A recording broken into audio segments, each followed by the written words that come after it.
Suspendido ngayong araw ng Martes, June 23, ang klase sa lahat ng mga paaralan sa Tacloban City.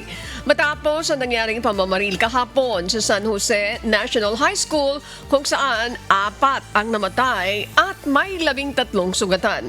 Batay sa naunang memo na inisyu ng DepEd, kansilado lamang ang klase sa ilang piliing paaralan.